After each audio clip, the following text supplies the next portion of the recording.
Hi. ఎలా అనిపిస్తుంది game change mania and సినిమాలో కూడా నువ్వు చేసావంటగా?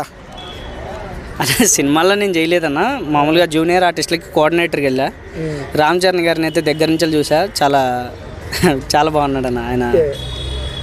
ఎలా ఎలా సెట్లో ఎలా అనిపించారు చరణ్ గారు? చరణ్ అసలు చాలా బాగుంటారు నిజానికి, అంతే నిజానికి చాలా కూల్ ఆయన.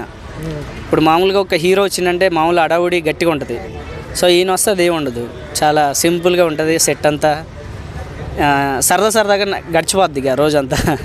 ఎలా అనిపించింది అంటే Shankar pan India director, global star Ram Charan వాళ్ళిద్దరు దగ్గర నుంచి ఆ డైరెక్షన్ ఆయన చేయడం, యాక్టింగ్ ఈడెన్ చేయడం చూశారు కదా, ఎలా అనిపించింది? పీక్స్ అన్న, నాకైతే అసలు సినిమాల్లో చూస్తేనే మనకు ఒక రేంజ్లో అనిపిస్తుంది. అలాంటి డైరెక్టరే చూసినా నేనైతే. ఏదో నా అదృష్టం బాగుండి అట్లా సరదా కోఆర్డినేటర్కి వెళ్ళి చూసిన, నాకు నిజంగా చాలా ఎక్సైట్మెంట్గా అనిపించింది, చాలా గూస్ బంప్స్ వచ్చినాయి ఆయన దగ్గర నుంచి చూసినప్పుడు. అది నిజానికి అంత సింపుల్ సిటీగా ఎట్లా వస్తారా ఆయన నాకు అర్థం కాదు, అంత సింపుల్గా ఉంటాడు రామ్ చరణ్ గారు అయితే.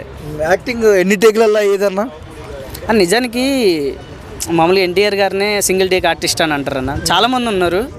సో ఆయన్ని తక్కువ చేయలేం, బట్ అని చెప్పి రామ్ చరణ్ గారు కూడా మంచి సింగిల్ టేక్ ఆర్టిస్ట్. అసలు నిజానికి యాక్టింగ్ విషయంలో అసలు తగ్గడు. ఎలా అంటే ఆ షూటింగ్, ఆ సెట్ అంటే శంకర్ అంటే భారీ విజువల్స్ గ్రాండ్గా ఉంటుంది, ఎలా ఉండేది? తోపన గట్టి ఖర్చు పెట్టిరు, ఒక రేంజ్లో వస్తుంది అవుట్పుట్. అయితే సినిమా కూడా గట్టి హిట్ అవుద్దని కోరుకుంటున్నాయి. సంక్రాంతికి వస్తుంది కదా, ఒక రేంజ్లో కొట్టేస్తుంది సినిమా. అంటే కెమెరాలు కూడా కొత్త రోబోట్రిక్ కెమెరాలు కూడా వాడారంటున్నారు సినిమాకి.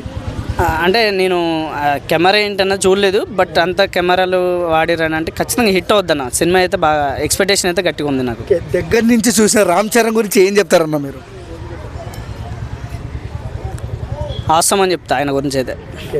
గేమ్ చేంజర్ ఎలాంటి రికార్డులు షేక్ చేస్తుందన్న?